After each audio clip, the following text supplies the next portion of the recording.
Hey guys, welcome back. मैं अभिज्ञान और आज हम लोग बात करने वाले हैं अपने पहले चैप्टर के पार्ट 2 के बारे में, जिसमें हम लोगों ने पहले ओवरव्यू ले लिया था अपने चैप्टर का, जिसके बारे में अब हम लोग आगे पढ़ेंगे सोलर सिस्टम के बारे में।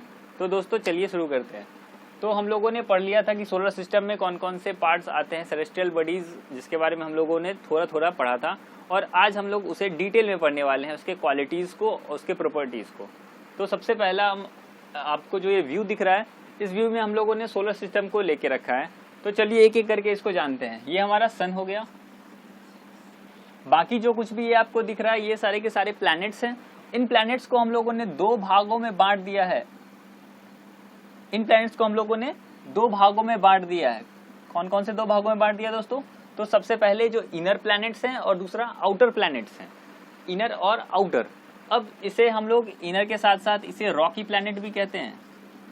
इसे रॉकी प्लैनेट के नाम से भी जानते हैं, इनर प्लैनेट के नाम से भी जानते हैं। और जो बाहर हैं इसे हम लोग आउटर प्लैनेट के नाम से भी जानते हैं और जोवियन प्लैनेट के नाम से भी जानते हैं। जोवियन प्लैनेट के नाम से भी जानते हैं दोस्तों। इसके अंतर्गत इसकी प्रॉपर्टीज ये हैं कि जितने भी इसके ग्रह हैं वो छोटे छोटे होंगे, छोटे ग्रह होंगे, और जो ये बाहरी ग्रह होंगे ये थोड़े से बड़े बड़े होंगे और ये गैसियस होंगे। नेक्स्ट अब हम लोग बात करते हैं एक एक करके। सबसे पहले जान लेते हैं, ये मरकरी है हमारा सबसे छोटा, फिर वीनस, अर्थ, मार्स, जुपिटर, सैटर्न, यूरेनस और नेपच्यून। तो इस तरह से हमारा ये एक ऑर्बिट पे मूव करता है और रिवॉल्यूशन पूरा करता है। ये अपना अपना एक रिवॉल्यूशन पूरा करता है। तो अब हम लोग एक एक करके जानते हैं। तो गाइस सबसे पहले हम लोग बात करेंगे मरकरी की। एक एक पॉइंट को हम लोग लेके चलेंगे, कुछ भी मिस नहीं करेंगे एग्जाम पॉइंट ऑफ व्यू से। तो स्टार्ट करते हैं। तो सबसे पहला है हमारा मरकरी। मरकरी को हम लोग बुध कहते हैं और ये इसके बारे में पता करते हैं कि रोटेशन, बुध का जो रोटेशन टाइम है वो कितना है? तो 59 डेज। मरकरी का रोटेशन टाइम है 59 डेज, यानी वो अपने एक्सिस पे वो 59 डेज लगा के अपना एक रोटेशन पूरा कर लेता है। नेक्स्ट पॉइंट है हमारा मरकरी का रिवॉल्यूशन। रिवॉल्यूशन टाइम कितना है? 88 डेज। यानी हम कह सकते हैं कि मरकरी इतना क्लोज है सन से कि वो सिर्फ 88 डेज में ही अपना एक रिवॉल्यूशन पूरा कर लेता है, यानी अपना एक साल पूरा कर लेता है। जैसे कि लॉजिकल है कि जो सबसे नज़दीक होगा किसी पॉइंट के वो सबसे जल्दी अपना काम पूरा कर लेगा, जो जितना दूर होता चला जाएगा उसको उतना टाइम लगेगा। तो ये बहुत ही स्वाभाविक है। नेक्स्ट है हमारा सैटेलाइट। तो हमें पता है कि मरकरी के पास कोई भी सैटेलाइट नहीं है। अब रोटेशन डायरेक्शन की बात करते हैं। तो रोटेशन डायरेक्शन बहुत इंपॉर्टेंट पॉइंट रोल जो है वो प्ले करता है हमारे एग्जाम्स में, और ये अक्सर पूछा जाता है। तो हम लोग जानते हैं कि हमारा जो रोटेशन डायरेक्शन है ये वेस्ट टू ईस्ट, यानी एंटी क्लॉकवाइज है। नेक्स्ट है टेम्परेचर। तो ये टेम्परेचर जो है -200 डिग्री सेल्सियस से, जो कि रात का एक टाइम होता है वो, और दिन में 400 डिग्री सेल्सियस तक चला जाता है। तो ये एक बहुत ही गर्म ग्रह है और रात में तो ठंडा भी बहुत ज़्यादा हो जाता है, बट ये सबसे ज़्यादा गर्म ग्रह नहीं है। अब आप लोगों के दिमाग में ये क्वेश्चन आ रहा होगा कि सन के नज़दीक, इतना ज़्यादा नज़दीक होने के बाद, सबसे ज़्यादा नज़दीक होने के बाद भी मरकरी जो है वो इतना ज़्यादा गर्म क्यों नहीं हो रहा? तो इसके पीछे भी रीज़न है जो हम लोग अभी वीनस में पढ़ने वाले हैं। नेक्स्ट पॉइंट है हमारा पोजीशन टू द सन। तो पता है कि सबसे नज़दीक है, सबसे क्लोजेस्ट है, पहले नंबर पे। नेक्स्ट है पोजीशन टू द अर्थ। अब अर्थ से सबसे नज़दीक कौन सा है उसके बारे में भी हम लोग बात करेंगे, बट अभी मरकरी जो है तीसरे नंबर पे है पृथ्वी से अगर हम बात करेंगे तो तीसरे नंबर पे सबसे दूर है। अब नेक्स्ट पॉइंट होगा हमारा वीनस। तो चलिए देखते हैं। अब हम लोग बात करने वाले हैं वीनस के बारे में दोस्तों। वीनस यानी शुक्र के बारे में हम लोग बात करने वाले हैं।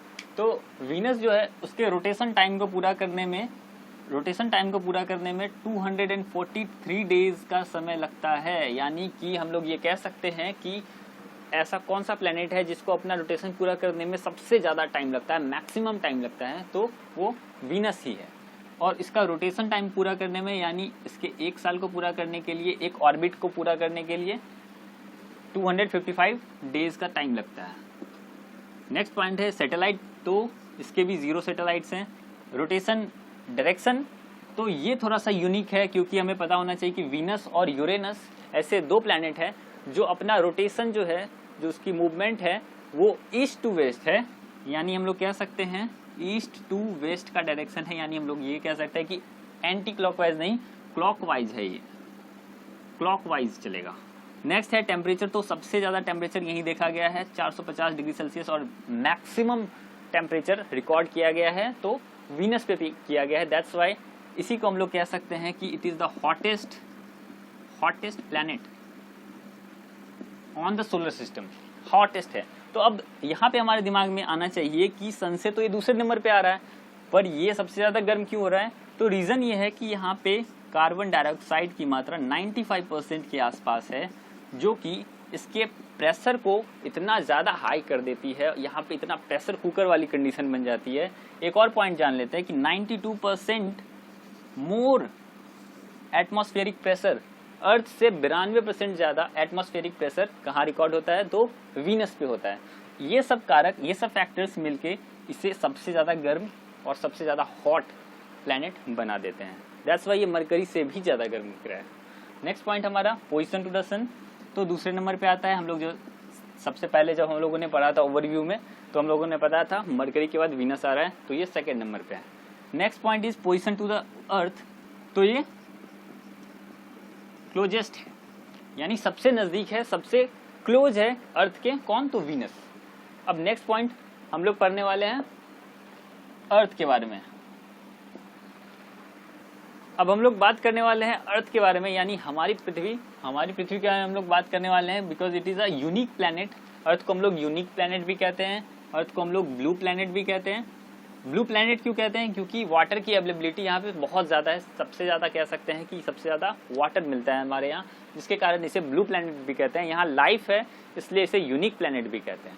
नेक्स्ट बात करते हैं रोटेशन की, तो ये जो रोटेशन है 23 घंटे 56 मिनट और 4 सेकेंड एग्जैक्ट ये है, और वैसे हम लोग 24 घंटे भी कह सकते हैं।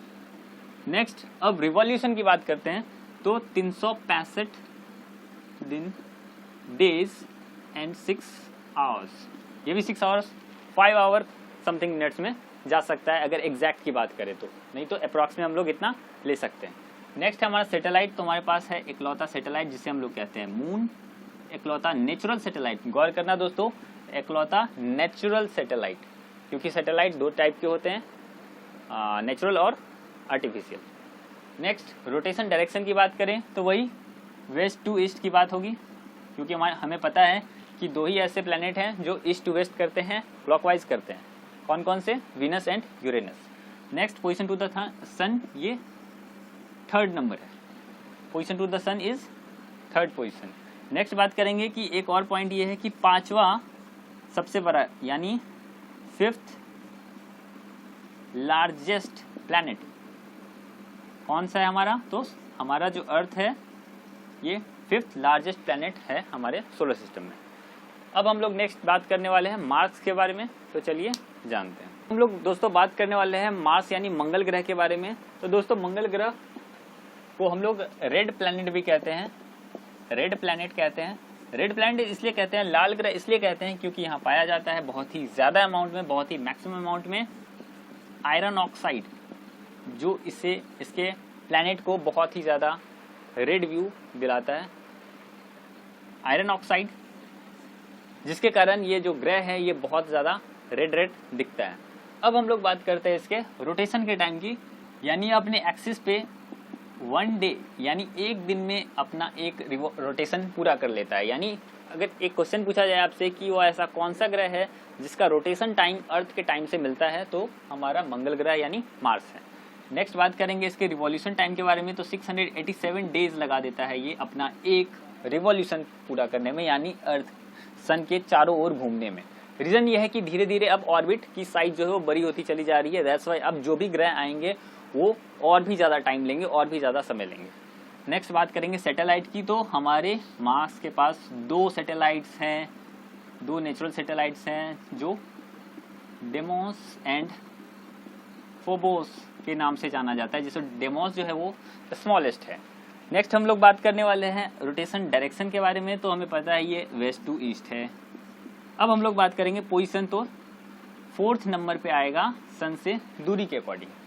अब एक बहुत ही अच्छा टॉपिक है हमारे पास कि ओलंपस मून्स, ये क्या है? तो ये एक माउंटेन है ये बहुत ही विशाल माउंटेन है, इतना विशाल है कि ये 3 times of mount Everest, 3 time of mount Everest कह सकते हैं। यानी इसकी ऊंचाई की बात की जाए तो 21.9 किलोमीटर्स यानी 21,900 मीटर्स यानी 72,000 फीट इसकी ऊंचाई है। तो ये एक बहुत ही इंपॉर्टेंट पॉइंट ये रहेगा हमारा ओलंपस मून।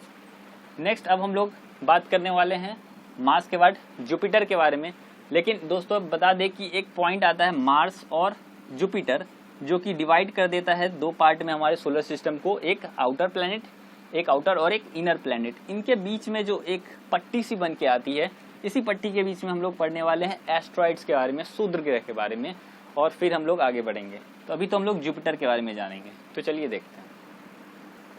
अब हम लोग बात करने वाले हैं जुपिटर के बारे में यानी बृहस्पति के बारे में, जो कि दोस्तों सोलर सिस्टम का सबसे बड़ा ग्रह है। This is the biggest planet of our solar system.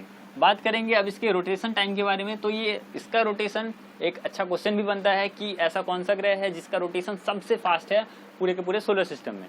तो इसका रोटेशन सबसे फास्ट है, 9.5 आवर्स लगा देता है अपना एक पूरा का पूरा रोटेशन करने में।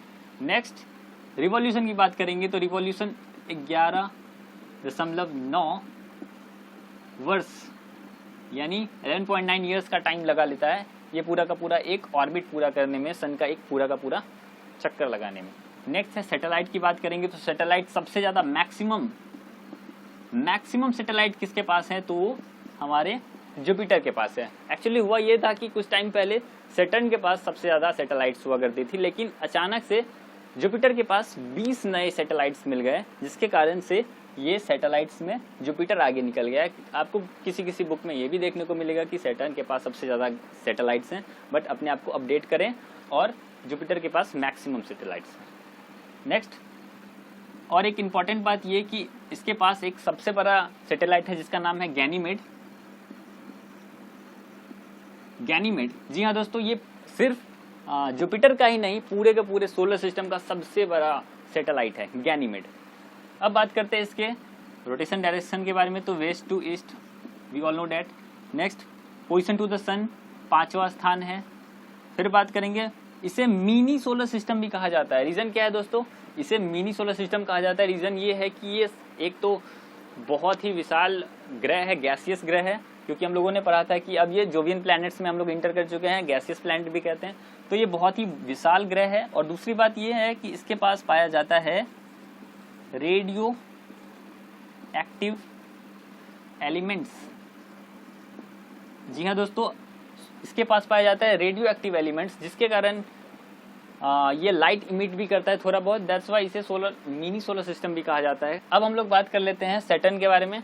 तो आइए चल के देखते हैं दोस्तों। अब हम लोग बात करने वाले हैं सैटर्न के बारे में। सैटर्न जो है दूसरा सबसे बड़ा प्लैनेट है हमारे सोलर सिस्टम का, सेकेंड लार्जेस्ट प्लैनेट है हमारे सोलर सिस्टम का सैटर्न। और अब इसके रोटेशन की बात करेंगे। रोटेशन मीन्स अभी हम लोगों ने पता कर लिया है कि अपने एक्सिस पे एक पूरा का पूरा चक्कर लगाना रोटेशन कहलाता है। तो उसे पूरा कर लिया है इसने 10 घंटे 10 आवर्स एंड 40 मिनट्स में अपना एक रोटेशन पूरा कर लेता है सैटर्न। नेक्स्ट बात करेंगे 29 ईयर्स लग जाते हैं, 29 ईयर्स लग जाते हैं इसे अपना एक रिवॉल्यूशन पूरा करने में सैटर्न को। नेक्स्ट बात करेंगे सैटेलाइट। तो सेकेंड सबसे ज़्यादा सैटेलाइट्स किसके पास है, तो सैटर्न के पास ही है। अभी हम लोगों ने इस चीज़ की चर्चा कर ली है। और एक टाइटन नाम का एक सैटेलाइट है जो कि सैटर्न का सबसे बड़ा सैटेलाइट है।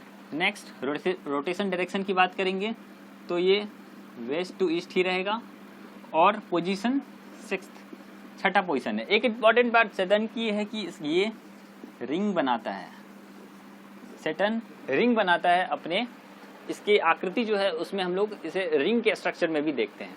नेक्स्ट हम लोग अब यूरेनस और नेपच्यून को पढ़ने वाले हैं। अब हम लोग पढ़ने वाले हैं यूरेनस के बारे में।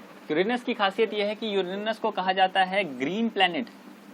जी हाँ, यूरेनस को कहा जाता है ग्रीन प्लैनेट। ऐसा कौन सा प्लैनेट है जो कि हरा आकृति का दिखाई देता है, हरा कलर का दिखाई देता है, वो है हमारा यूरेनस।